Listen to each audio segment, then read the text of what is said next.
Imagine making a sculpture so tiny your eyelash is the paintbrush, creating pieces in the eyes of needles, a canvas 1/3 the size of a fruit fly's wing. That's the daily experience of this man. My name is Willard Wigan. I'm the creator of the smallest handmade sculptures in history.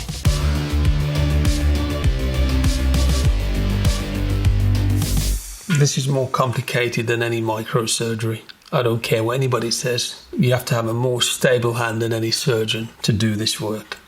This one took me a long time, 4 months, because each camel had to individually put in and individually made. I had to serrate the needles at the bottom, scrape it away so you get these jagged edges underneath, and then press their feet into the bit that I've serrated. If I ever needed psychiatric help, I think it was probably this one, because the camels are jumping and sticking to the top of the needle through static and pushing them back down, and see how thin the legs are?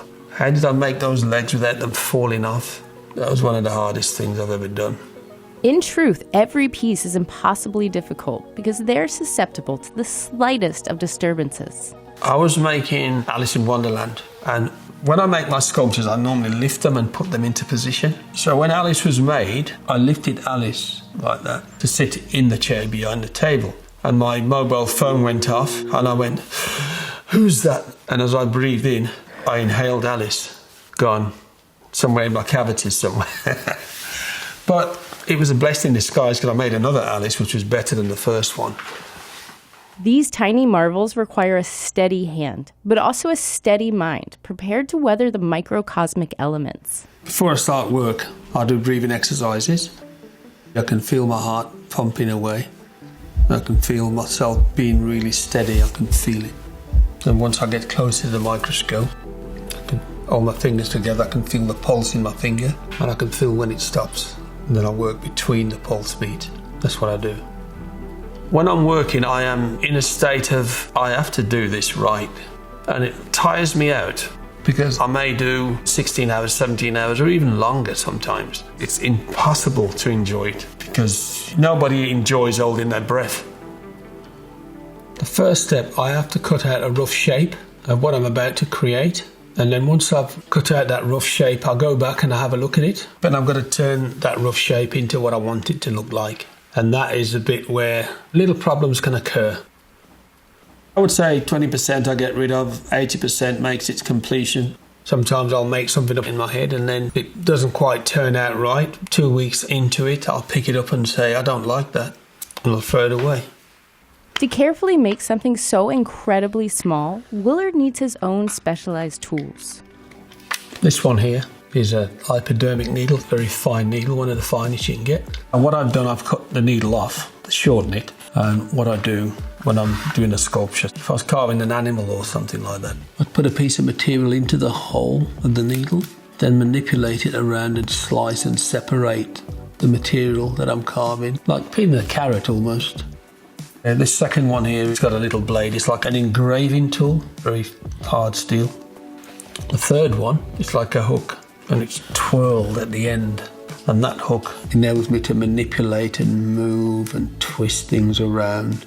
When you look at it underneath the microscope, they look a bit crude looking, but they do the job.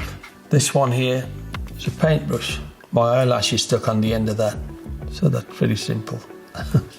And this one, this is like a little drill. So I drill little holes. So if I'm drilling a hole, I just press onto the material and I just keep turning it backwards and rotating backwards and forwards, but very, very gently till I make a little hole if I have to.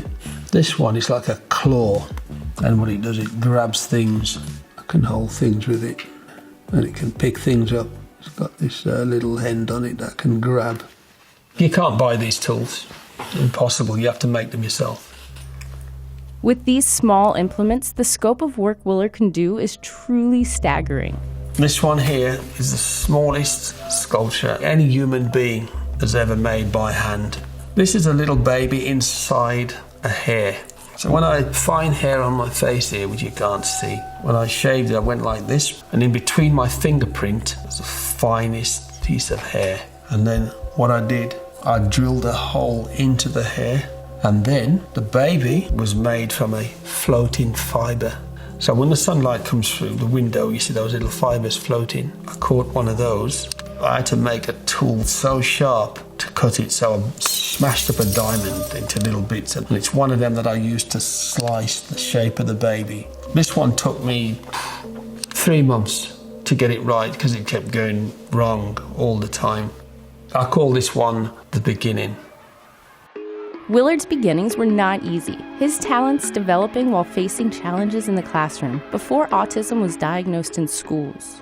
Back in the 60s and 70s, the educational system would neglect kids with learning differences. So having autism, which wasn't diagnosed back then, kids were sort of left behind, not because of their own fault, because the teachers left them behind. So if a kid had any talent, you would never know because he was discouraged. But one thing I've learned is I never got bitter, I got better. When I was 15, I had a microscope. This guy got it me from school, and I used to break bits of razor blade off and push them into a matchstick and put a bit of glue on them so I've got a little scalpel blade and things. And I started getting little bits of toothpicks and putting bits of metal into the end and holding things down and slicing. And as I got older, I started to evolve. 55 years of doing this. I'm now 65. So my whole life, my whole body has been trained. That's the dedication that I have. Willard's dedication makes him always strive for perfection in his work. The emotional process is when it goes wrong, I'm pissed. And then I sit down and it's not what you do when you get knocked down, it's what you do when you get back up. So if I get knocked down with something, I get back up. And then I find out why I got knocked down, why it didn't work, and I'll do it again, and I'll just keep going till I get it right. How do you feel when you complete a piece? It's like climbing a mountain, Mount Everest. You get to the summit, and it's like... See, my pleasure is looking at other people, seeing their reaction, to know that inside the eye of the needle has opened up the biggest world to people. Among these people entranced by Willard's work was Queen Elizabeth II. Most proudest moment of my life. I had a letter from Buckingham Palace saying she'd accept my tiny microscopic crown. The Queen came out and it was in a beautiful microscope specially made for her. I took it out and showed it to her. She says, "This is fantastic. It's so special. I've never had something so small that's so special. Thank you very much." Shook my hand and I walked away, thinking the alarm clock was going to go off, thinking I'm going to wake up. What do you hope people take from your work? Well, I hope they see small things in a much bigger way. They look at life different. If you see anything and you can help the person, if you see a little bee on the floor and he's walking, pick him up, put him somewhere safe. There's kids out there with autism. Take time to listen to them, understand them, because they're diamonds in a dustbin. Take the lid off the bin and see what's in there. What society seems to throw to one side, they'll realise they made a big mistake.